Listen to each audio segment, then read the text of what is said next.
नमस्कार, आप देख रहे हैं प्रदेश का सबसे भरोसेमंद news channel India news Uttar Pradesh Uttarakhand और बड़ी बहस के साथ मैं हूं आपके साथ आयुष चित्रांश। विपक्षी दल और कुछ किसान संगठन 3 नए कृषि सुधार कानून का विरोध कर रहे हैं। ये लेकिन कानून मौजूदा समय की सबसे बड़ी जरूरत है, ऐसा कई कृषि विशेषज्ञों का मानना है। ये कानून किसानों को बिचौलियों के चंगुल से बाहर निकालने और विक्रय क्षमता में सुधार करके बेहतर मूल्य दिलाने में मदद करेगा। हालांकि इन कानून का विरोध विपक्ष और किसान संगठनों के द्वारा लगातार जारी है। अब आरोप यह है कि नए कानून के अमल में आने से न्यूनतम समर्थन मूल्य की व्यवस्था खत्म होगी। कहा यह भी जा रहा है कि केंद्र और राज्य सरकारें एमएसपी पर फसलों की खरीद बंद कर देगी। इसी का नतीजा यह है कि सोमवार की सुबह तथाकथित किसान या फिर कांग्रेसी कार्यकर्ताओं ने राजपथ पर एक ट्रैक्टर को आग के हवाले भी कर दिया। अब इंडिया गेट के पास ट्रैक्टर लाकर के यह विरोध हो रहा था। फायर ब्रिगेड और पुलिस की टीम मौके पर पहुंची और आग को बुझाया गया। इस घटना को केंद्रीय मंत्री प्रकाश जावड़ेकर ने कांग्रेस का नाटक करार दिया। अब प्रधानमंत्री नरेंद्र मोदी कई मंच से किसानों की शंकाओं को दूर कर चुके हैं। केंद्रीय कृषि मंत्री नरेंद्र सिंह तोमर ने बार बार कहा है कि किसानों से एमएसपी पर फसलों की खरीद पहले की ही तरह जारी रहेगी। सरकार का तर्क यह है कि इन कानून से प्रतिस्पर्धा बढ़ेगी और किसानों को उनके उत्पादक का लाभकारी दाम मिलेगा। लेकिन विपक्ष और शिरोमणि अकाली दल को सरकार की इन बातों पर भरोसा नहीं है। शिरोमणि अकाली दल ने तो कृषि कानून के विरोध में एनडीए से अपना सालों पुराना नाता तक तोड़ दिया है। कांग्रेस के पूर्व अध्यक्ष राहुल गांधी ने भी नए कृषि कानून को लेकर के सरकार पर हमला बोला है। इसके साथ ही राज्यसभा में भी कृषि के क्षेत्र से जुड़े विधेयक के पास होने के तरीके पर भी सवाल उठाया है। अब राहुल गांधी के मुताबिक नया कृषि कानून किसानों के लिए मौत की सजा के बराबर है। महासचिव यूपी के प्रभारी प्रियंका गांधी वाड्रा ने शहीद भगत सिंह की जयंती पर नए कृषि कानून को किसानों के लिए दमनकारी बताया। प्रियंका के मुताबिक नए कानून से पूंजीपतियों को फायदा होगा जो किसानों का शोषण करेंगे। इस कानून से एमएसपी का हक छिनेगा। उधर लखनऊ में प्रदेश कांग्रेस कमेटी के अध्यक्ष अजय कुमार लल्लू समेत कई कांग्रेस के नेताओं को पुलिस ने गिरफ्तार भी किया। कांग्रेसियों ने नए कृषि कानून के खिलाफ विधानसभा घेराव का ऐलान किया था, तो फिर लखनऊ समेत कई जिलों में कांग्रेस के नेताओं और कार्यकर्ताओं के घरों में उनको नजरबंद किया गया। इसके अलावा दूसरे जिलों से भी लखनऊ की तरफ कूच कर रहे कांग्रेसियों को हिरासत में लिया गया। अब ऐसे में सवाल यह है कि क्या नया कृषि कानून बनाने में जल्दबाजी हुई है और किसानों के नाम पे आखिर अपनी सियासत कौन चमका रहा है और प्रदर्शन के नाम पर आखिर हिंसा और उपद्रव क्यों हो रहा है। आज इन्हीं तमाम सवालों के साथ एक खास पैनल के साथ करेंगे हम आज की बड़ी बहस।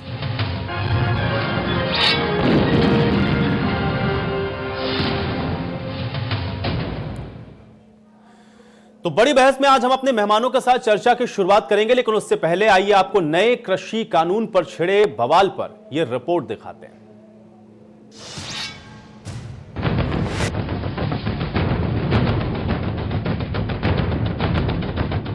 आक्रोश का यह मंजर दिल्ली के राजपथ का है। कृषि बिल जो कि अब कानून बन चुका है, उसके विरोध में ट्रैक्टर में आग लगाने वाले ये लोग पंजाब यूथ कांग्रेस के कार्यकर्ता हैं। यूथ कांग्रेस के कार्यकर्ताओं ने ट्रैक्टर में आग लगाकर नए कानून का विरोध किया। वैसे कांग्रेस का प्रदर्शन देश भर में था, लेकिन उत्तर प्रदेश की बात की जाए तो यहाँ पर कुछ ही असर देखने को मिला। दरअसल यहाँ पर कांग्रेस के बड़े नेताओं को पहले ही उनके घरों में नजरबंद कर दिया गया। प्रमोद तिवारी और आराधना मिश्रा सरीखे तमाम बड़े नेताओं को एहतियात के तौर पर पुलिस ने हाउस अरेस्ट रखा। हाउस अरेस्ट होने के बाद प्रमोद तिवारी ने इंडिया न्यूज से खास बातचीत में कहा कि इस कानून के जरिए किसानों को गुलाम बना दिया जाएगा। की सरकार बनेगी अगर हम इसको नहीं कैंसिल करा पाए। जिस दिन कांग्रेस सरकार बनेगी 24 घंटे नहीं लगेगा, दूसरे दिन का सूरज नहीं उगने पाएगा, हम इस कानून को रद्द कर देंगे और किसान को आजाद करेंगे। तुम अपने जमीन के मालिक को, हम ही ने जमींदारी हटाई, कांग्रेस ने, हम ही ने राजशाही का प्रीविपक्ष खत्म किया, हम ही ने किसान को भूमधरी का हक दिया और हम ही इस काले कानून को खत्म भी करेंगे। कांग्रेस के प्रदर्शन के बीच राहुल गांधी ने ट्वीट करके सरकार पर हमला बोला। उन्होंने आरोप लगाया कि सरकार आवाज कुचलने का काम कर रही है और देश में लोकतंत्र मर चुका है। राहुल गांधी ने ट्वीट में लिखा, कृषि कानून हमारे किसान के लिए मौत की सजा है। उनकी आवाज संसद के अंदर और बाहर कुचल दी गई है। ये इस बात का प्रमाण है कि भारत में लोकतंत्र मर चुका है। कृषि पर बने नए कानून के खिलाफ सड़कों पर उतरी कांग्रेस पर बीजेपी की तरफ से भी पलटवार किया गया। राज्यसभा सांसद विजय पाल सिंह तोमर ने कहा कि सड़कों पर किसानों के नाम पर हिंसा करने वाले ये वही लोग हैं जिन्होंने सीएए के नाम पर दंगा भड़काया था। उन्होंने आश्वासन दिया कि एमएसपी कायम रहेगी। लेकिन कुछ विपक्षी दल नाराज हैं। क्यों? क्योंकि उनके पास कोई मुद्दा नहीं है, उनकी कोई स्वीकार्यता नहीं है जनता में, तो वो किसानों को इसी तरह उकसाने और भड़काने का काम कर रहे हैं, गुमराह करने का काम कर रहे हैं, जैसे सीए के नागरिकता संशोधन बिल के खिलाफ किया था इन्होंने। और जिस तरह उस समय वहां पर गाड़ी में बैठाकर मजदूर बनाकर लाकर रेल की पटरियों पर बैठा के नाटक करते थे, उसी तरह से आज ये एक डीसीएम में लाद कर लाके पुराना ट्रैक्टर जलाकर एक नाटक करने का काम कर रहे हैं। ये बिल किसानों के पक्ष में है, किसानों को सारी सुविधा मिलने वाली है, ना मंडियां खत्म हो रही हैं, ना एमएसपी खत्म हो रही है, अब बाजार किसान के द्वार पर आ रहा है। किसान के लिए अच्छा रेट 3 कृषि बिल पर राष्ट्रपति से मंजूरी के बाद कानून बन चुका है, लेकिन कानून में शामिल प्रावधानों को लेकर सरकार और किसानों के बीच रार थनी है। वही विपक्षी दल भी इस कानून की मुखालफत लगातार कर रहे हैं। ऐसे में सवाल उठता है कि आखिर इसका कोई शांतिपूर्ण हल भी है या फिर प्रदर्शन ही एकमात्र जरिया है। Bureau report, India news, Uttar Pradesh, Uttarakhand. तो बहरहाल अब ये कानून बन चुका है और इस कानून के बनने के बाद जो विरोध प्रदर्शन है वो किस तरीके से पहुंचा है और दिल्ली तक ये विरोध प्रदर्शन कैसे ट्रैक्टर को आग लगा करके भी जताया गया है, उसकी तस्वीरें हम आपको दिखा रहे हैं। बहरहाल कांग्रेस की तरफ से जोरदार प्रदर्शन किया गया है। कांग्रेस की तरफ से यह भी कहा गया है कि अगर उनकी सरकार आती है तो फिर इस काले कानून को तुरंत खत्म किया जाएगा। तो तमाम विपक्षी पार्टियां इसको लेकर के अब एकजुट हो गई हैं और साथ ही साथ विरोध प्रदर्शन अब कांग्रेस के अलावा किसान संगठन भी कर रहे हैं और सरकार ये बता रही है कि ये उनके फायदे में है। अब ये कैसे फायदे में है इस सरकार को ही स्पष्ट करना होगा और आज इसी को लेकर के हम करेंगे आज की बड़ी बहस। और अब चर्चा की शुरुआत करते हैं। तमाम मेहमान हमारे साथ जुड़ चुके हैं, उनका परिचय मैं आपके साथ करवा देता हूं। राकेश टिकैत जी हमारे साथ जुड़े हुए हैं भारतीय किसान यूनियन की तरफ से, बहुत स्वागत राकेश टिकैत जी आपका। राम प्रताप सिंह जी हमारे साथ जुड़े हुए हैं, प्रवक्ता हैं समाजवादी पार्टी के। राम प्रताप सिंह जी आपका भी स्वागत। नवीन श्रीवास्तव जी हमारे साथ जुड़ चुके हैं, प्रवक्ता हैं भारतीय जनता पार्टी के। नवीन श्रीवास्तव जी आपका भी बहुत स्वागत। और अभिषेक वाजपेयी जी हमारे साथ जुड़े हुए हैं, प्रवक्ता हैं कांग्रेस पार्टी के। अभिषेक वाजपेयी जी आपका भी बहुत स्वागत है। नवीन जी आपसे ही शुरुआत करेंगे, कैसे देखेंगे आप इसको, क्योंकि आप तो ये कह रहे हैं कि ये किसानों के हित में है और विपक्ष इसको लेकर के गुमराह करने की कोशिश कर रहा है, वो सभी को गुमराह कर रहा है। आप विपक्ष को बाद में समझाइएगा, किसान को बाद में समझाइएगा, लेकिन आपके अपने पुराने साथी जो सबसे पुराना घटक आपका रहा वही आपका साथ छोड़कर चला गया, उसी को आप नहीं समझा पाए, औरों को क्या समझाएंगे, कैसे देखेंगे इसको नवीन जी?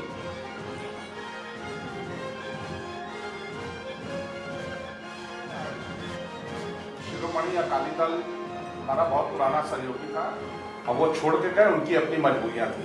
शिवसेना हमारी बहुत पुरानी सहयोगी थी, हमारे साथ मिलकर चुनाव लड़ी, लेकिन सत्ता के मोह में वो हमारा साथ छोड़ के ऐसे लोगों के साथ सरकार में चले गए जिनके साथ उनका एक वैचारिक और आधारित विरोध था।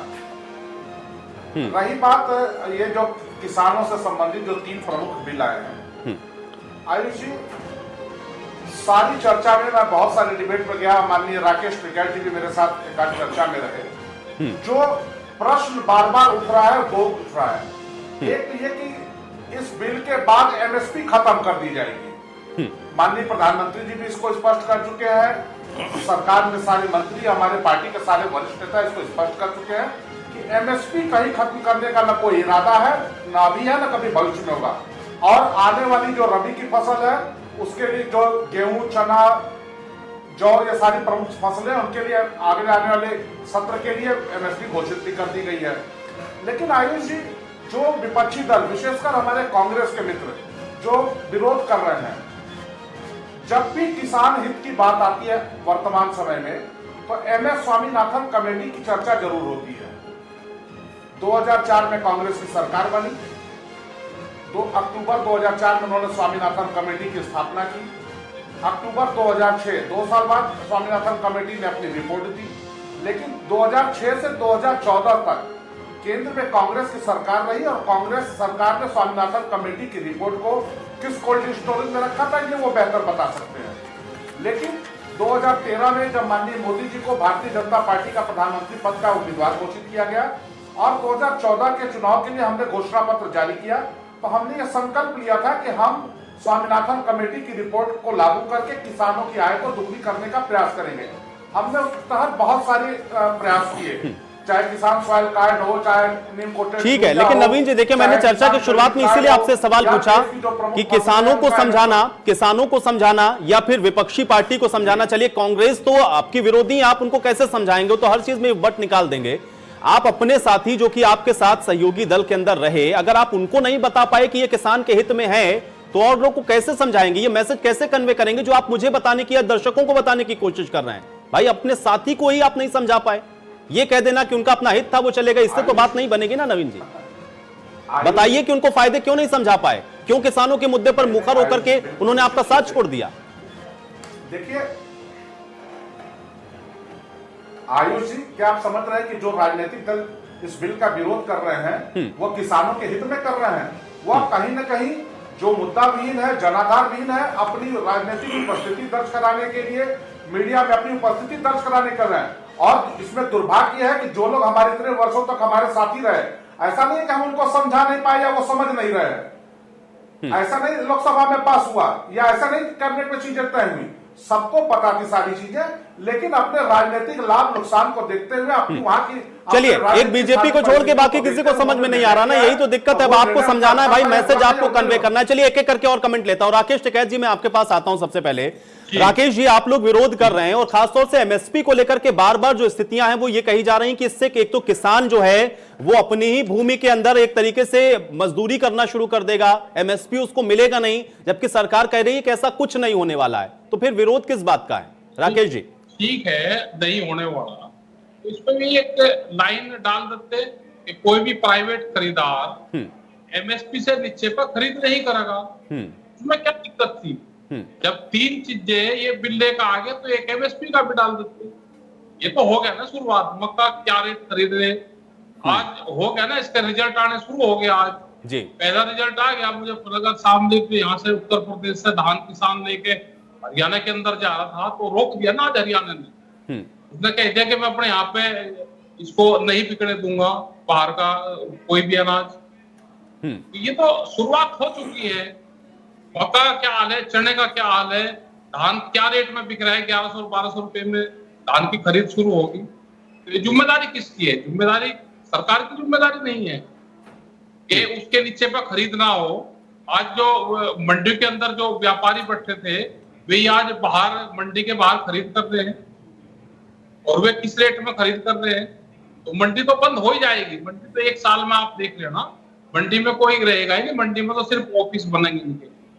जाकर ले लिया ना उन्होंने, तो प्राइवेट जगह ले ली, वहां से अपना काम करके और बाहर पूरे उसमें बेचन व्यापारी। तो जब तक ये कानून नहीं बनेगा, ये एमएसपी से नीचे पे खरीद नहीं होगी, जब तक किसान को कोई लाभ नहीं होने वाला है। इसमें आज भी व्यापारी कमा रहा था, कल भी इसमें व्यापारी कमाएगा, किसान बर्बाद होगा। और जहां पंजाब और हरियाणा में एमएसपी से नीचे पे खरीद नहीं होती थी, पूरा पंजाब और हरियाणा बर्बाद होगा दोनों। बिहार तो पहले ही बर्बाद है। अगर मंडी सेक्टर खराब चीज थी, उन्होंने एमएसपी को हटा दी थी, तो इसका मतलब बिहार तो बहुत प्रोग्रेस करना चाहिए था 15-16 सालों में। बिहार के लोग आने के कहाँ काम करते थे? मैं क्या वहां पे 16 रुपया किलो की मसूर का रेट था वहां 2 साल पहले। चने का क्या रेट है और चीजों का क्या रेट है? भाई कौन देखेगा इसको? सरकार ही तो देखेगी। चलिए सरकार को देखना चाहिए और खासतौर से एमएसपी को लेकर के जो स्थिति है वो स्पष्ट होनी चाहिए। चलिए इसका जवाब मैं नवीन जी से लूंगा, लेकिन अभिषेक वाजपेयी जी, भाई आरोप ये लग रहा है कि आप लोग तो सिर्फ राजनीति करते हैं, बल्कि किसानों का जब मुद्दा आता है तो ये किसान का हित तो सोच ही नहीं सकती कांग्रेस पार्टी। ऐसे आरोप आपके ऊपर लगाए जा रहे हैं और मुद्दा विहीन भी आपको बताया जा रहा है। मैं चाहूंगा जवाब दें। देखिए आयुष जी, मैं अपनी वक्तव्य की स्टार्ट एक छोटे से लाइन से करना चाहूंगा कि सोने की भस्म चबाने वाले इसी घाट पर आए, बिन बिन दाना खाने वाले इसी घाट पर आए, और बिना कफन मर जाने वाले इसी घाट पर आए। साहब आप किसानों के लिए कुछ कीजिए, पूंजीपतियों के लिए कब तक करते रहेंगे? शायद भूल गए हैं कि 84% जो किसान आते हैं वो मार्जिनल एवरेज वाले आते हैं और 3 एकड़ से कम वाले किसान होते हैं। ये इस चीज को क्यों नहीं देख पा रहे हैं? आखिर जो नया कानून लेकर के आए उसमें जैसे अभी टिकैत जी ने बिल्कुल ठीक बात कही है कि उसको आप उसमें एमएसपी के बारे में क्यों नहीं डाल देते हैं? हम भी तो यही कह रहे हैं आप डालिए। क्या गारंटी है, क्या गारंटी है कि कल को उनकी मन मुताबिक जो उनके रेट होंगे वो मिलेंगे? भाई आप ये भी तो देखिए ना कि कितने सारे घोटाले डिजिटल इंडिया के नाम पे हो गए। कल को अंबानी अडानी भाग जाएंगे तो बेचारा किसान कहां जाएगा? उसकी सुनने वाला कौन होगा? किसान को तो ठगा जा रहा है। कोरोना काल की आड़ में आपने बोला कि सिर्फ कृषि अर्थव्यवस्था एक ऐसी थी जिसने देश की अर्थव्यवस्था का पहिया घुमाया, बाकी किसी ने घुमाया। उसी अर्थव्यवस्था को, पहिए को घुमाने वाले व्यक्ति को आप क्या कर रहे हैं? आज ठग रहे हैं आप। किसानों ने आपको वोट दिया, आपको प्यार दिया, जनता ने आपको प्यार दिया, सम्मान दिया। उसका नतीजा आज यह है कि जनता और किसान, हर एक व्यापारी वर्ग, हर एक वर्ग आज खून के आंसू रो रहा है, एक एक दाने दाने को मोहताज है। अगर आप ये भी देखिए कि आप क्या कर रहे हैं, आप सिर्फ अपनी पूंजीपति मित्रों को फायदा देने के लिए आप नए नए कानून लेकर के आ रहे हैं। आखिर देश के लिए आपकी जिम्मेदारी कब बनेगी? आप ये देखिए कि जब देश आजाद हुआ था तो देश की जीडीपी में 50% का योगदान था। 14 में आप देख लीजिए, वो सब तो सही है, वो सब तो सही है, लेकिन अभिषेक वाजपेयी जी भाई स्वामीनाथन आयोग की जो रिपोर्ट थी जिसको किसान चीख चीख कर कहते रहे और हर मंच से किसान कहता रहा कि भाई हमको स्वामीनाथन कमीशन की जो सिफारिश है वो लागू करके दे दीजिए, आप लोग भी नहीं कर पाए। आज किसान हितैषी आप लोग अपने आप को बता रहे हैं, उसी समय कर दिया होता तो शायद आज किसानों की स्थिति बेहतर होती। नहीं, बिल्कुल देखिए, हम मंत्रणा के, हम किसी भी चीज को किसान के साथ हो गया, हर किसी के साथ मंत्रणा के बाद आगे चीजों को देखते हैं। लेकिन इन्होंने तो किसी भी किसान संगठन से अपनी वार्ता नहीं की। इवन अगर यहां पे देखिए, इनके जो मजदूर संगठन है उससे भी चर्चा ने, भारतीय जनता पार्टी ने अपने मजदूर संगठन से भी चर्चा नहीं की। देखिए, चर्चा जो है, चर्चा से कई रास्ते निकलते हैं, उन रास्तों पे एक आपको मत मिलेगा, तब आप उसके बाद आगे बढ़ते हैं। इन चीजों को ध्यान में रखना पड़ेगा आयुष जी। चलिए, राम प्रताप सिंह जी मुताबिक आपको नहीं करना। ठीक है, राम प्रताप सिंह जी भाई, कांग्रेस तो देखिए सच्ची हितैषी बन गई, लेकिन समाजवादी पार्टी को क्या लग रहा है कि ये जो कानून है इसको लेकर के कुछ विरोध प्रदर्शन या किसानों के हित की बात होनी चाहिए? धन्यवाद आयुष जी। समाजवादी पार्टी का ये सोचना है कि ये मैटर जो है 60 करोड़ स्मॉल और मार्जिनल फार्मर्स का है। ये लोग ऐसे हैं जिनके पास 2.5 एकड़ से नीचे जमीन है और इसमें से 50% फार्मर्स ऐसे हैं जिनके पास बिल्कुल जमीन नहीं है। तो पहली बात यह कि इस मुद्दे पे राजनीति नहीं होनी चाहिए। ये देश की आधी से ज्यादा जनता का मामला है। अब इसमें इसकी समस्या को समझना चाहिए कि ये बिल रिजल्ट होगा अगले 2 साल में, अगले 5 साल में और अगले 10 साल में। तो एमएसपी तो एक अभी का मुद्दा है जो कि कुछ प्रदेशों में इसका इम्पैक्ट पड़ेगा। वो एमएसपी अगर कंटिन्यू नहीं करता है तो पंजाब, हरियाणा, पश्चिमी उत्तर प्रदेश में इसका इम्पैक्ट आ सकता है। पर अगर एमएसपी, जैसे कि प्राइम मिनिस्टर मोदी कह रहे हैं कि एमएसपी कंटिन्यू करेगा, तो हो सकता है ये इम्पैक्ट ना हो। तो ये हम लोग कंफ्यूज हो रहे हैं। मेन समझने वाली बात इन बिल्स में ये है जिसका कि एक विरोध है, वो है नंबर 1 कि जो मंडी तो रहेगी, ठीक है, लेकिन आपने मार्केटिंग सिस्टम को ओपन कर दिया जिसमें प्राइवेट कंपनीज और मल्टीनेशनल कंपनीज, जो कि स्पेसिफिकली बिल में मेंशन्ड है कि फॉरेन डायरेक्ट इन्वेस्टमेंट भी अलाउड होगा। तो ये कंपनीज जब मार्केट में आएंगी तो ये अपनी ई चौपाल और ई मंडियां शुरू करेंगी, जिसके चलते धीरे धीरे करके जो हमारा एपीएमसी जो एक समय का मंडी सिस्टम है वो कोलैप्स कर जाएगा। और इसको होने में हो सकता है 2 साल 4 साल लगे, जैसे बीएसएनएल को खत्म होने में 10 साल लगे। तो उसमें बहुत कांग्रेस और बीजेपी दोनों जिम्मेदार थी। उसी तरह ये एक चाल है जिसमें कि ये जब मंडियां खत्म हो जाएंगी तब ये स्मॉल और मार्जिनल फार्मर जो है ये कंप्लीटली इन कंपनियों का गुलाम हो जाएगा, प्राइस कंट्रोल सब खत्म हो जाएगा और जो वो होगा। दूसरा मुद्दा इसमें नए कानून में आ रहा है, उसमें ये होगा कि प्राइवेट कंपनीज आके किसान से जमीन लीज पे ले सकेंगी और उसमें जो भूमिहीन किसान हैं जो शेयर क्रॉपिंग करते हैं या आध बटाई कहते हैं उससे खेत करते हैं, वो जमीनें उनके लिए उपलब्ध होना बंद हो जाएंगी। क्योंकि जो एब्सेंटी लैंडलॉर्ड है, जो किसान अपनी जमीन अपनी भेज पे दे रहा है, वो किसान को ज्यादा फायदा होगा किसी कॉर्पोरेट या मल्टीनेशनल को अपनी जमीन देने में। तो आधी किसान को जमीन को मिलना बंद हो जाएगी और जो छोटे किसान हैं उनको की भी जमीन अगर लीज पे चली गई तो जो बात कही जा रही है और जो अखिलेश जी ने कल एक इंटरव्यू में कही कि अपनी ही जमीन पे किसान जो है एक मजदूर बन के रह जाएगा और इसको एड्रेस करना बहुत जरूरी है। मैं ये मानता हूं कि मंडी सिस्टम में कमियां हैं, उसमें भ्रष्टाचार है, लेकिन उसको इंप्रूव किया जाए क्योंकि उसमें एक सोशल सिक्योरिटी है। ठीक है, लेकिन राम प्रताप सिंह जी मुझे एक बात समझाइए, उसके बाद मैं नवीन जी के पास जाऊंगा। मुझे ये बताइए भाई, राजनीतिक पार्टियां तो थोड़ा राजनीतिक तो उसके ऊपर होगी और राजनीति इसके ऊपर क्यों नहीं होनी चाहिए? आप कह रहे हैं कि इसे राजनीति से परे होकर के इस बात को सोचना चाहिए। भाई चाहे कांग्रेस हो या समाजवादी पार्टी हो या अन्य पार्टियां हो, राजनीतिक पार्टियां तो राजनीति करेंगी, लेकिन हित सधना चाहिए ना उसमें अंदर किसानों का। क्या कांग्रेस की तरफ से जो विरोध हो रहा है ऐसा ही विरोध समाजवादी पार्टी को नहीं करना चाहिए? या जो पॉइंट्स आप बता रहे हैं इसको लेकर के आपको नहीं लगता कि कम से कम आवाज मुखर होनी चाहिए, या ये वैलिड चीजें आपको लगता है ऐसा ही होना चाहिए? राम प्रताप जी, समाजवादी पार्टी भी आगे आने वाले दिनों में एक संपर्क कार्यक्रम चलाने जा रही है जिसमें कि हम किसानों के बीच जाएंगे और उनको समझाएंगे कि भाई इससे आपकी मंडी सिस्टम जो आपसे छीना जा रहा है, जो आपका जो कॉन्ट्रैक्ट फार्मिंग आने जा रही है, उससे आपको क्या नुकसान होने वाला है, वो समाजवादी पार्टी भी करेगी। लेकिन जो है ये समय ऐसा था, इस समय बीजेपी और सरकार के पास एक मौका था कि सारी पार्टियां, सारे स्टेक होल्डर, सारी किसान यूनियन सबको एक प्लेटफॉर्म पर बिठा के उनसे डिस्कस करते, क्योंकि ये इतना अहम बिल है कि इसको इतनी जल्दी और इतनी जल्दबाजी में जो पास किया गया उससे जो है एक किसान के मन में एक भय और संशय व्यक्त हो गया है कि भाई इतनी भी क्या जल्दी थी, अगर इतना ही बढ़िया कानून है जिससे कि किसान की जिंदगी हमेशा के लिए बदल जाएगी तो इसको सबसे बात कर लेते, सबको समझा लेते, सबकी समझ लेते।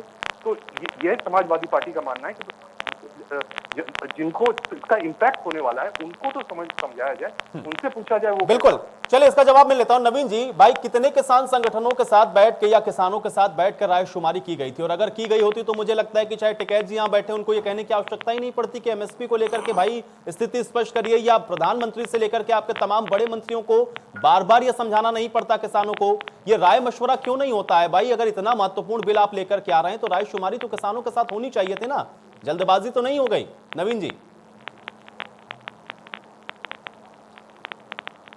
आयुष जी, बड़े आश्चर्य की बात है कि जो ये चर्चा हो रही है कि बड़े जल्दबाजी में, काफी दिनों से ये बिल लंबित थे और दुर्भाग्य है कि जो पार्टी इसका सबसे ज्यादा विरोध का एक नाटक कर रही है वो पार्टी अपने मैनिफेस्टो में भी ली है, अपने द्वारा शासित राज्यों में उन्होंने लागू भी किया और 2012 में संसद में इनके नेताओं के बयान भी आप देख सकते हैं। लेकिन सरकार का यह मानना है जो 2-3 विषय हैं, एक तो विषय बार बार एक हाइपोथेटिकल आ रहा है कि शायद इसके बाद एमएसपी खत्म हो जाएगी। एमएसपी कहीं खत्म नहीं होने जा रही है। दूसरी चीज, मंडी की जहां तक बात हो रही है, नवीन जी खत्म नहीं होने वाली, लेकिन इसको लेकर संशय तो है ना भाई? उस बिल के अंदर मेंशन कर देते भाई, सरकार की तरफ से रिटर्न में गारंटी तो चाहिए ना। बिल के अंदर मेंशन होता कि एमएसपी से नीचे खरीद नहीं होगी, चाहे प्राइवेट हो या कहीं भी हो। भाई ये मेंशन क्यों नहीं किया जा रहा है? यही तो बात हो रही ना कि अगर चर्चा की गई होती तो शायद इन बिंदुओं को आप लोग शामिल कर सकते थे, और यही सारी जो चीजें इसी को लेकर के विरोध है।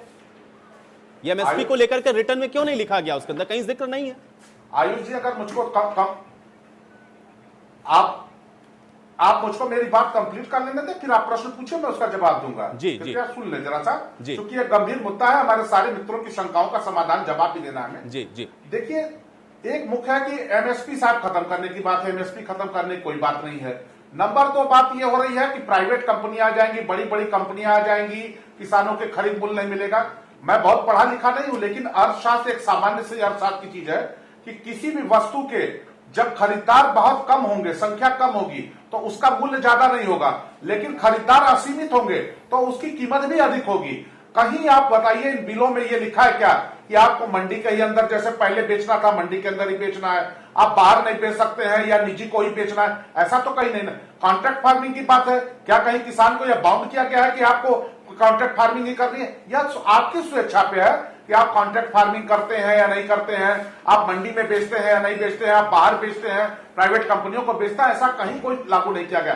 तीसरी एक जो बहुत बड़ी चर्चा होती है आयुष जी, कि जो छोटे काश्तकार है जिनकी 2 बीघे 4 बीघे की खेती है, वह अपने कृषि उत्पादन को एक शहर से दूसरे शहर, एक शहर से दूसरे राज्य कैसे ले जाएंगे? मैं बताना चाहता हूं कि 1960 के दशक में कृषि दुग्ध उत्पादन में देश में, भारत में, दुनिया में कहीं कोई स्थान नहीं था।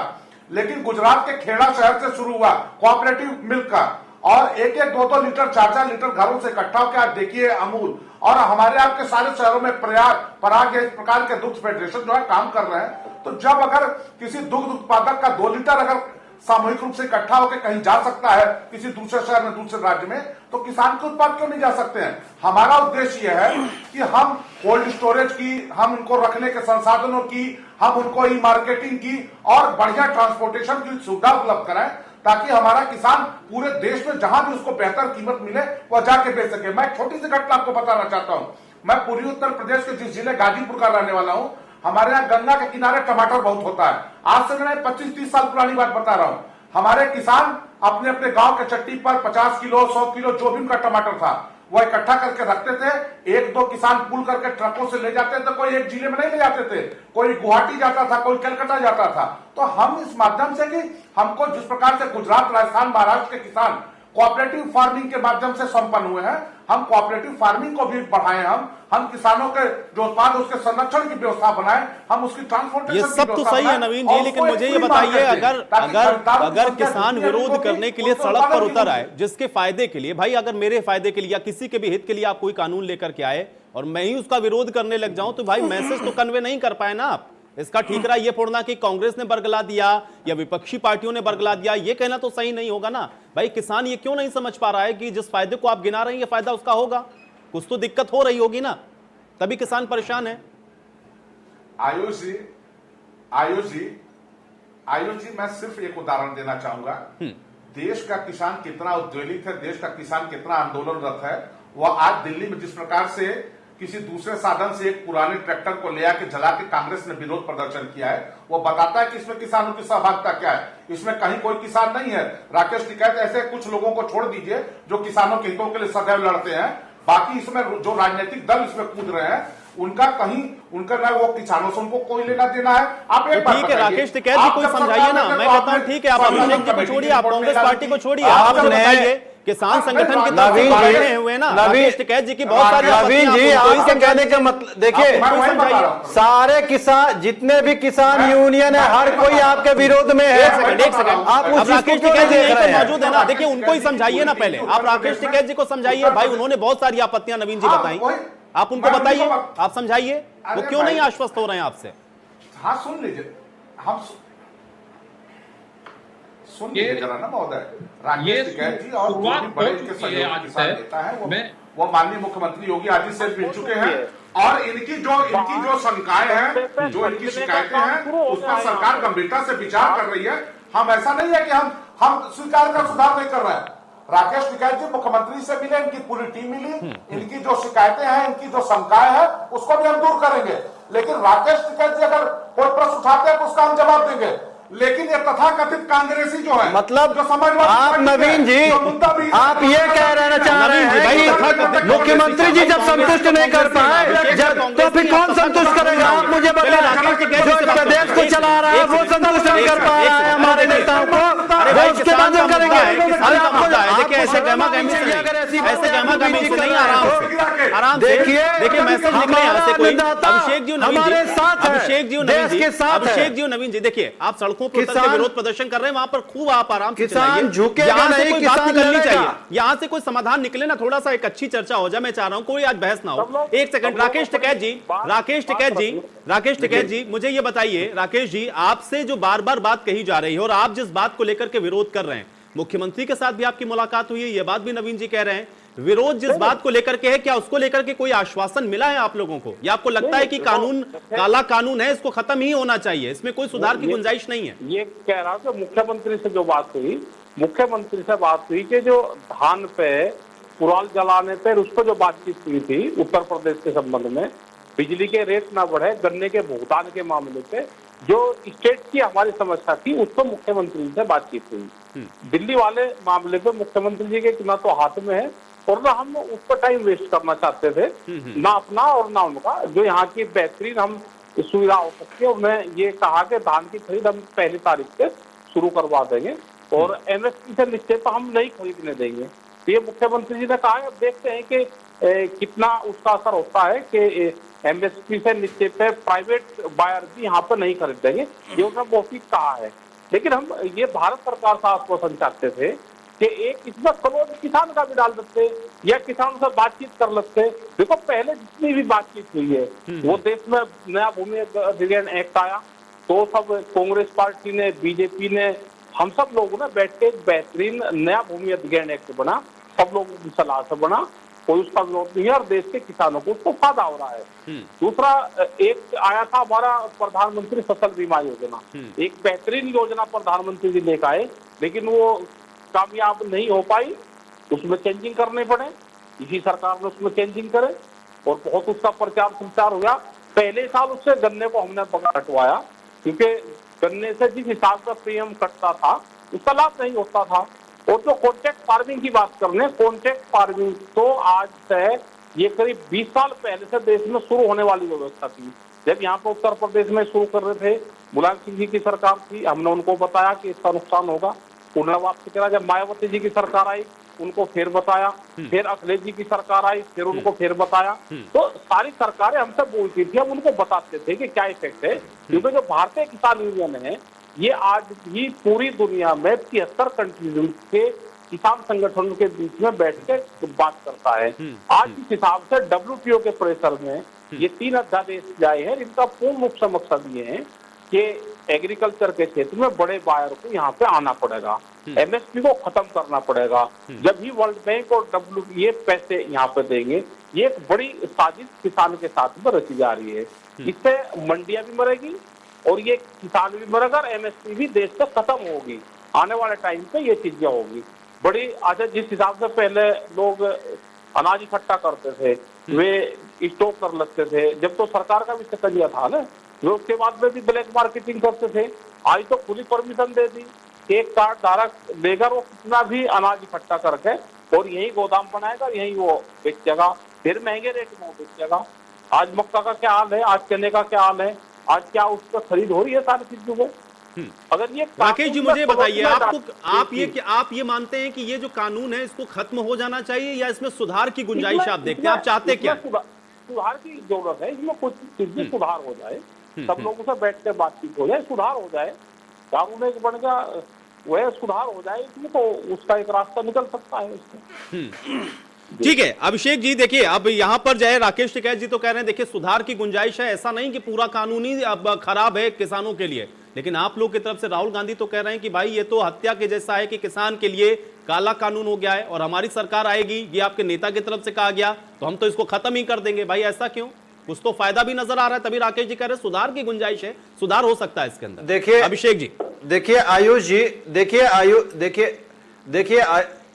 आयुष जी, सबसे साफ सुथरी चीज यह है कि अगर आप कोई कानून ला रहे हैं तो आपको विपक्ष के साथ चर्चा करना चाहिए और उस चर्चा के बाद अगर आपको कोई कमी लग रही है तो उन किसान संबंधी जो कानून है आपको किसान के जो नेता हैं उन सभी लोगों के साथ आपको बैठ करके चर्चा करनी चाहिए। तब आपको जाकर के एक निष्कर्ष निकलेगा, तब आप जाकर के जनता के हित में, आप किसानों के हित में आप तब कोई बिल पास कर सकेंगे।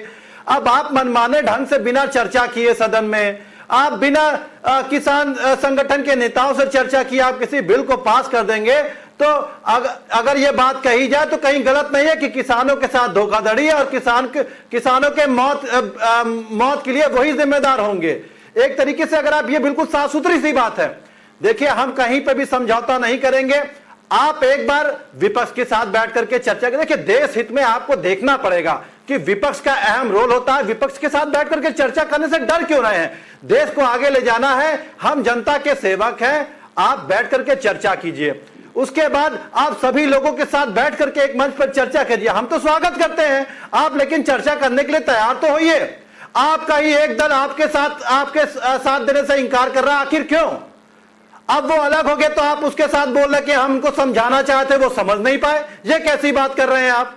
मतलब सारी समझदारी भारतीय जनता पार्टी के पास ही है, बाकी जो हमारे किसान के नेता हैं, जो जनता है, वो सब अनर्गल ही है।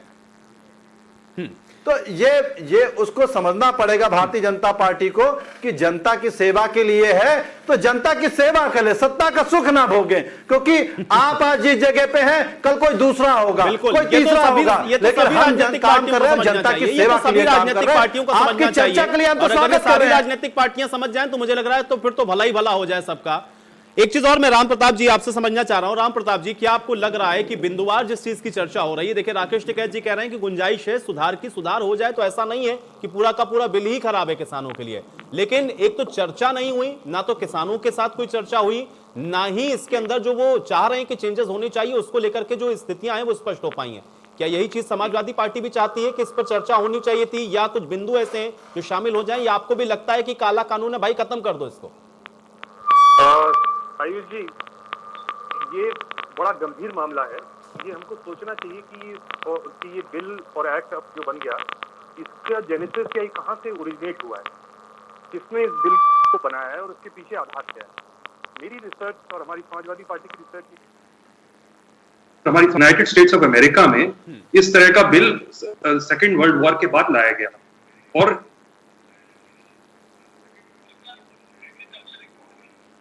कंपनियां हैं जो कंट्रोल करती हैं। नाम गिनाता हूं, Monsanto, Walmart, target and one more. तो ये कॉर्पोरेटाइजेशन और कॉलोनाइजेशन ऑफ एग्रीकल्चर जो हो रहा है, ये बिल्कुल मतलब मेरी इस रिसर्च को आप बाद में चेक करिएगा कि अमेरिकन फार्म एक्ट क्या है, और उसके वजह से वहां आज शायद कोई ये नहीं जानता हो कि अमेरिका में फार्मर सुसाइड रेट विश्व में सबसे ज्यादा है। तो अब ये चीज हमारे भारत जैसे देश में इतना बड़ा कानून लाया जा रहा है जिसमें एग्रीकल्चर मिनिस्ट्री को कंसल्ट नहीं किया जाता है, प्रोसेसिंग मिनिस्ट्री को कंसल्ट नहीं किया जाता है, तो ये कानून बना कौन रहा है, इसके पीछे कौन लोग हैं? That is the conspiracy theory जो आज हमको लग रहा है इसकी समाजवादी पार्टी समझ रही है कि इसके पीछे हिडन एजेंडा, हिडन सब ये हर समय कोई भी जब कानून कॉर्पोरेट फार्मिंग की बात हुई या कॉन्ट्रैक्ट फार्मिंग की बात हुई तो ये सबसे मिलते थे, सरकारें इनसे बात करती थी, ये उनकी कमियां बताते थे और कॉन्ट्रैक्ट फार्मिंग या कॉर्पोरेट फार्मिंग जो है ये टलती रही। लेकिन अब ऐसा क्या बदल गया कि इतनी जल्दी हो गई कि नहीं हमें कॉन्ट्रैक्ट फार्मिंग ऑर्गेनाइजेशन, मेरे हिसाब से तो ये बिल्कुल वही कहानी है जो जब अंग्रेजों ने भारत पे कैप्चर किया था, धीरे धीरे उन्होंने इकोनॉमिक कॉलोनाइजेशन किया था। लड़ाइयां तो बहुत कम लड़ी थी उन्होंने हमारी इकोनॉमी को पहले पूरी तरह से तोड़ मरोड़ करके हमारी एग्रीकल्चरल इकोनॉमी को खत्म किया और फिर उन्होंने हमारे खेतों पे इंडिगो के प्लांटेशन लगवाए, जिसके खिलाफ गांधी जी ने 19 चंपारण में सत्याग्रह करके उस एक्ट को खत्म कराया। तो ये जब कॉर्पोरेट और मोनोकल्चर फार्मिंग जब आ जाएगी, ये हमारा फेयर है, इसको गवर्नमेंट को एड्रेस करना चाहिए और करना पड़ेगा किसानों के हित में कि कहीं हम उस दलदल में फिर तो नहीं फंसते जा रहे हैं। नवीन जी, कहीं उस दलदल में फिर तो नहीं फंसते जा रहे जिससे निकलने के लिए इतना समय हम लोगों को लगाया। और दूसरा भाई, कॉन्स्पिरेंसी क्या है इसके पीछे, उसको भी थोड़ा सा समझाते चलिए। तो किसानों के साथ ना तो चर्चा की गई है, ना ही विपक्षी पार्टियों के साथ। ये बड़ा गंभीर आरोप है कि विपक्ष इनके प्रावधानों को बहुत अतिरंजित तरीके से पेश कर रहा है, बहुत हाइपोथेटिकल। ऐसा होगा तो ऐसा हो जाएगा, ऐसा होगा तो ऐसा हो जाएगा, ऐसा होगा तो एमएसपी खत्म हो जाएगी, ऐसा होगा तो ये हो जाएगा, ऐसा होगा तो ईस्ट इंडिया कंपनी आ जाएगी। ऐसा आप उसका सकारात्मक पहलू देखिए ना।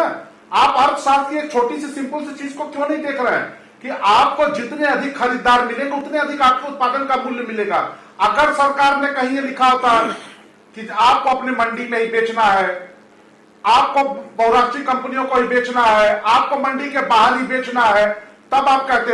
अगर सरकार ये कहती कि आपको कॉन्ट्रैक्ट फार्मिंग ही करना है, तब आप कहते।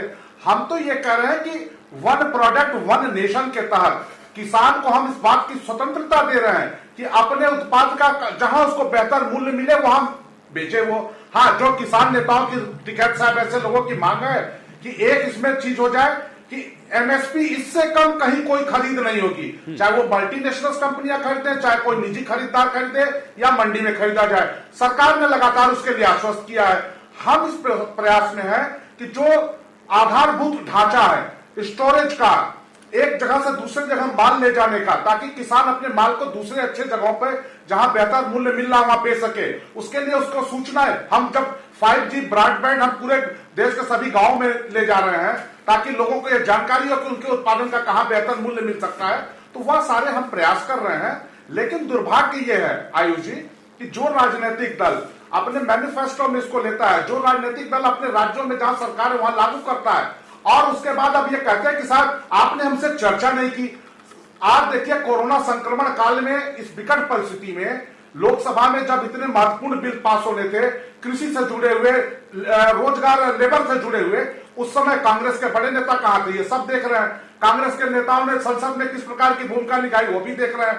आप कह रहे हैं कि विरोध, इनका विरोध उस तरीके से है जैसे सीए और एनआरसी के खिलाफ इन्होंने पूरे देश में एक भ्रम फैलाया कि शायद मुसलमानों की सदस्यता रद्द हो जाएगी, मुसलमानों को देश से निकाल दिया जाएगा, मुसलमानों के साथ ये हो जाएगा, और अपने कार्यकर्ताओं को खड़ा करके देश भर में हिंसा और एक तो आप लोग ये बिल लेकर के आए, एक तो आप ये बिल लेकर के आए। नवीन जी मुझे बताइए कि अगर आपको लगता है कि ये इतना फायदेमंद है, अगर आपको लगता है कि ये इतना फायदेमंद है, किसानों की आय को ये दोगुना कर देगा, किसानों की सारी समस्या का समाधान हो जाएगा, तो भाई ये किसान सड़क के ऊपर क्यों है? आप किसी के बरगलाने से तो किसान सड़क पर नहीं आएगा। नहीं नवीन जी देखिए ये तर्क नहीं चलेगा। नवीन जी मुझे बताइए कि अगर इतना ही फायदेमंद है तो भाई किसान को समझ जाना चाहिए था ना, उसको समझ में आना चाहिए था। ये समझ क्यों नहीं पाए किसान? या तो आपने चर्चा नहीं की, ना तो आप उनको भरोसा नहीं ले पाए। समझा हुआ है किसान के रूप, अगर समझ गया होता किसान जी तो राकेश टिकैत जी आज आपके समर्थन में बैठे होते। नवीन जी देखिए कांग्रेस पार्टी के ऊपर या विपक्षी पार्टी के ऊपर आरोप लगाने से नहीं होगा। ना एक सेकंड नवीन जी देखिए दो सवाल मैंने, एक तो मैंने पहला सवाल आपसे यही पूछा था कि आप बाद में समझाइए दूसरों को। आपके अपने दोस्त, आपके अपने पुराने साथी आपका साथ छोड़ के चले गए, आप उनको नहीं समझा पाए, आप अपने कैबिनेट मंत्री को नहीं समझा पाए जिन्होंने इस्तीफा दे दिया। अब आप उसमें राजनीतिक कारण ढूंढिए या कोई भी कारण ढूंढिए, आप मुझे बताइए कि अगर इतना फायदेमंद था तो विरोध क्यों हो रहा? वो अपना भला नवीन जी इतना फायदेमंद, नवीन जी छल में दिखाना चाहते हैं। नवीन जी एक सेकंड, अरे अभिषेक वाजपेयी जी एक सेकंड, अभिषेक जी अरे ठीक है, सड़कों पर उतर कर प्रदर्शन, यहाँ पर थोड़ा सा चर्चा हो जाए। अभिषेक जी एक सेकंड, नवीन जी भाई इतना विरोध क्यों हो रहा है? मेरा सीधा सा सवाल ये है ना कि अगर इतना फायदेमंद है कोई चीज, अगर किसी के जीवन स्तर को सुधार रही है, उसके लिए बहुत बेहतरीन है, बहुत फायदेमंद है, तो इतना विरोध क्यों हो रहा है इसको लेकर के? ये क्यों नहीं समझा पा रहे हैं? जो बात आप मुझे बता रहे हैं ये बात किसान क्यों नहीं समझ पा रहा है? राकेश टिकैत जी क्यों आपके विरोध में बैठे हैं? नवीन जी बहुत अच्छी बात आपने कही। आप देखिए हमारे विपक्ष के मित्रों की भाषा क्या है कि ये काला कानून है, इसको हम रद्द करेंगे। राकेश टिकैत जी चूंकि वाकई किसान है, किसानों के शुभ चिंतक है, और चाहे किसी की सरकार रही हो, किसानों के हित की बात इन्होंने की है। इनको जो किसानों की शंकाएं हैं, जो समस्याएं हैं, उसको ये सामने लाए, निश्चित रूप से हम विचार करके हम किसानों के हित में ही फैसला लेंगे। आप ये बताइए एमएस स्वामीनाथन की कमेटी की रिपोर्ट लागू करना हो। नवीन जी देखिए आप फिर पीछे जा रहे हैं। मैं ये कह रहा हूं कि आज राकेश टिकैत जी आपके विरोध में बैठे हैं। मेरा सवाल इसीलिए नवीन जी इसीलिए कि राकेश टिकैत जी आपके विरोध में बैठे हैं, वो ये कह रहे हैं कि ये पॉइंट्स हैं।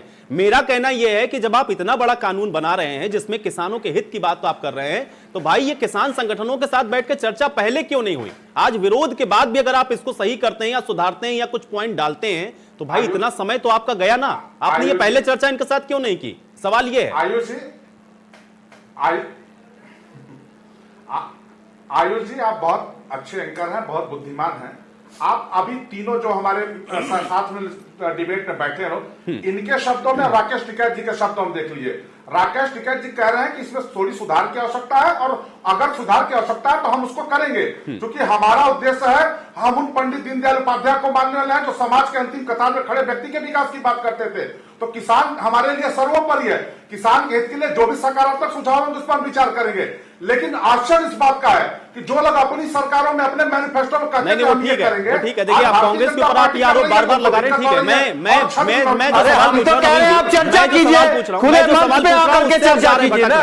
राकेश जी मुझे एक चीज बताइए, क्या ये कृषि कानून लाने से पहले संगठनों के साथ या फिर भारतीयों के साथ कोई चर्चा किसी स्तर पर हुई है? क्या कोई चर्चा किसी स्तर पर हुई है? आप लोगों की रायशुमारी करने की कोशिश क्या सरकार ने की है? किसी ने कोई चर्चा नहीं करी। अगर चर्चा होती तो इसमें बहुत सुधारों की जरूरत थी, इसको जाने की जरूरत थी नहीं थी, इसका क्या नफा क्या नुकसान होता है, सारी चीजें हम बताते, इनके ऊपर क्या प्रेशर इंटरनेशनल है वो ये बताते, उसका सुझाव देते, और इन सरकारों की जान भी जब भी बचती है, ये वहां पर कह सकते थे। बहुत बार WTO में हमने सरकारों को बताया कि आप ये डिसीजन लो, उसे बाली की कॉन्फ्रेंस रही हो या अर्जेंटीना की रही हो, कहीं की भी रही हो, हम 4-5 जो WTO की मीटिंग हुई है उसमें हम जो सरकार के मंत्री गए, हम वहां पे विपक्ष की भूमिका में इनका साथ वहां पे दिया, पूरी सरकार का, हमने भारत सरकार का, हम वहां पे अड़े रहते थे। और सारे मंत्रियों को यहाँ से जो मीटिंग जाती थी, पूरा डेलीगेशन जाता था, वो हमसे पूछता था कि क्या डिसीजन ले, हम उनको पूरी सपोर्ट करते थे, क्योंकि हमको सरकार को देश भी बचना चाहिए हमारा, मजबूती से हम WTO में अपनी बात रखते हैं, तो हम सारी चीज बताते थे। अगर ये बोलते आज भी ये बताएं कि क्या हमारे ऊपर प्रेशर है, तो उसका रास्ता हम ही निकाल सकते हैं, ये देश का किसान ही रास्ता निकाल सकता है उसका, ये बता दो कि समस्या क्या है। इस तरह से चुप के जबरदस्ती बिल जाना भी पूरा देश विरोध कर रहा, ये देश को भी मारेंगे, ये अपने आप भी मरेंगे। हालात यह होगी कि न इनके हाथों कुछ लगे, अपना ये देश मर जाएगा। अगर इतना प्रेशर इंटरनेशनल ये झेल लेंगे तो अपने किसान को मार जाएंगे इससे, क्योंकि आज बड़े कंपटीशन है बाहर के देशों से, वहां पे 72% तक सब्सिडी है। ऑस्ट्रेलिया जैसे देश में 4,500 रुपए क्विंटल वो अपने किसान को बीज पर सब्सिडी देता है, तो हम तो मर जाएंगे। हम तो जिंदा ही जब रहेंगे कि हम इकट्ठे रहें और सरकार हमारी सपोर्ट करे, ये किसान तो जब बच सकता है भाई, हम उनका मुकाबला नहीं कर सकते, USA का उसका मुकाबला सरकार सपोर्ट करे। हम देश का किसान संगठन एक रहेगा, देश में किसान आंदोलन रहेगा, तो ये सरकार भी बता सकती है कि हमारे यहाँ पे किसान आंदोलन है, हम ये फैसले नहीं कर सकते। तो देश का किसान जब बचेगा जब ये सरकारें बचेगी, सरकार हो चाहे बीजेपी की हो या कांग्रेस की हो, तो सारी सरकारें बैठ। चलिए ठीक है जी, चूंकि अब आपने बीजेपी कांग्रेस सबका जिक्र किया, मुझे ये बताइए, क्योंकि कांग्रेस बार बार ये कह रही कि वो किसानों के साथ खड़ी हुई है, भाई सच्चा हितैषी कौन है, और क्या आपको लग रहा है कि इस विषय को लेकर के भी कहीं ना कहीं राजनीति हो रही है? टिकैत जी, भाई हितैषी कौन है? क्योंकि बीजेपी कह रही वो भी किसानों के बारे में सोच रही, कांग्रेस कह रही वो भी किसानों के बारे में सोच रही है, समाजवादी पार्टी का भी अपना यही तर्क है। हितैषी कौन है? आप बताइए, आप किसान संगठन की तरफ से बैठे हैं। नेशनल एग्रीकल्चर पॉलिसी नहीं है देश में, वो किसान तो अगर जिंदा है तो वो आंदोलन से जिंदा है देश में। पॉलिसी सबकी एक है, उस पॉलिसी पे भाई जिसकी ये बात मान ले वो ठीक है, वो जिसकी सरकार होगी उसी के साथ में हम लड़ेंगे। कोई हमारे साथ बात कर लगता है, उन पॉलिसी पर कोई बात नहीं करता। जैसे प्रधानमंत्री फसल बीमा योजना आई, इन्होंने अपने आप लागू कर दी, भाई 3 साल में फिर चेंजिंग करनी पड़ी। जब देश में 2007 में देश में गेहूं की कमी होगी, प्रधानमंत्री मनमोहन सिंह थे, उन्हें टिकैत साहब से बुलवा के सब पूछा कि देश में प्रोडक्शन कैसे बढ़ सकता है। टिकैत साहब ने सुझाव दिया। आज 13 साल हो गए, 13 साल में आज अगर गेहूं बाहर से मंगाए हो इन्होंने तो बता दो, वो तो देश के लिए तो सुझाव दिए है ना। हम ग्राउंड रिपोर्ट 0 बजे उस पर काम करते हैं, रिपोर्ट उस पर। तो ये अगर बात पूछ जाए, ऐसा नहीं कि उसके बीजेपी के लोग हमारे संपर्क में नहीं है, इनके MP MLA हमारे सब संपर्क में कह रहे हैं हमको कह नहीं सकते, आप आवाज उठाओ, किसान तो मर जाएगा। क्योंकि जिनको फिर जनता के बीच में जाना है, जवाब तो उन्हीं को देना पड़ेगा। वो तो सब चीजें ये बातचीत कर ले तो बातचीत से ही समाधान निकलेगा, ये बड़ी बात आपने कही है। लेकिन एक चीज अभिषेक जी मुझे ये बताइए, क्योंकि देखिए राकेश टिकैत जी तो इस बात को कह रहे हैं कि भाई सुझाव की और जो चर्चा की गुंजाइश है वो बाकी है, और वो होता है तो ऐसा नहीं है कि इससे सिर्फ नुकसान ही नुकसान है। कांग्रेस पार्टी को ये क्यों लग रहा है कि भाई ये काला कानून है, इससे किसान के लिए सिर्फ नुकसान ही नुकसान है? फायदा तो यहां पर टिकैत जी को भी नजर आ रहा है, लेकिन कह रहे हैं कि कुछ चीजें ऐसी है जिस पर बिंदुवार चर्चा होकर उसको शामिल कर लिया जाए। कांग्रेस सिरे से क्यों नकार रही है इसको, अगर आप हितैषी हैं कांग्रेस के तो, किसानों के तो? देखिए आयुष जी, आज की डेट में किसान पढ़ा लिखा व्यक्ति है, उसके बच्चे पढ़े लिखे हो गए हैं और वो अपने अच्छा बुरा खुद समझ सकते हैं। हमारा विरोध क्या है कि आप अपनी चीजों में, आप बिल में इसको क्लियरिफाई कीजिए, आप उसमें लिखित तौर पे दीजिए। कल को आप ये ना कह सके 15 लाख रुपए में 15 लाख हर किसी को मिलेंगे, उसके बाद कह दीजिए जुमला था। तो हम ये चाहते हैं कोई भी चीज आप कानून बना रहे हैं, आप उसको लिखित तौर पे दीजिए।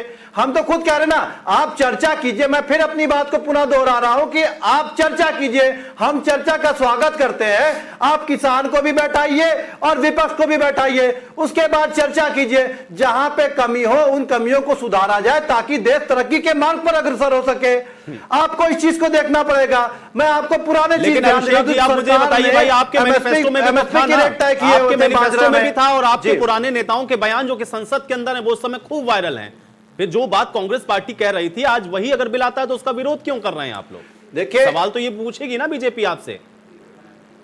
देखिए, मैनिफेस्टो में नहीं, बिल्कुल ठीक बात है, मैनिफेस्टो में है, लेकिन उसमें जो मैनिफेस्टो दिया जाता है उसके बाद बाकायदा किसी भी चीज को लाने के लिए बाकायदा विचार विमर्श होता है। यह थोड़ी ना होता कि आपने बिना किसी संगठन के चर्चा करे बगैर ही आपने सब चीज को मनमाने ढंग से आपने इंप्लीमेंट कर दिया। ऐसा नहीं होता है। आपको हर एक संगठन से बात करनी पड़ेगी, आपको चर्चा करना पड़ेगा, देश हित में आगे बढ़ना पड़ेगा। बस बहुत जल्दी से रामप्रताप जी, ढंग से किसी चीज रामप्रताप नहीं कर जी, सकते। काला कानून है, इसको खत्म कर देना चाहिए या चर्चा करके आपको लगता है कि बिंदुवार इसके अंदर कुछ चीजें ऐसी हैं जो संशोधित अगर कर दी जाए तो हो सकता है किसानों का भला भी हो जाए, जो भारतीय जनता पार्टी बताने की कोशिश कर रही है? या समाजवादी पार्टी भी ये सोचती है कि काला कानून है, नहीं, इसको खत्म होना चाहिए, ऐसे कानून की आवश्यकता देश के अंदर नहीं है? रामप्रताप जी, समाजवादी पार्टी का सोचना ये है कि जो मैंने पहले भी बात कही कि मंडी का जो सिस्टम है उसको और स्ट्रेंथन किया जाए, उसको इंप्रूव किया जाए। और जो टिकैत साहब बार बार बात कह रहे हैं कि कोई भी चीज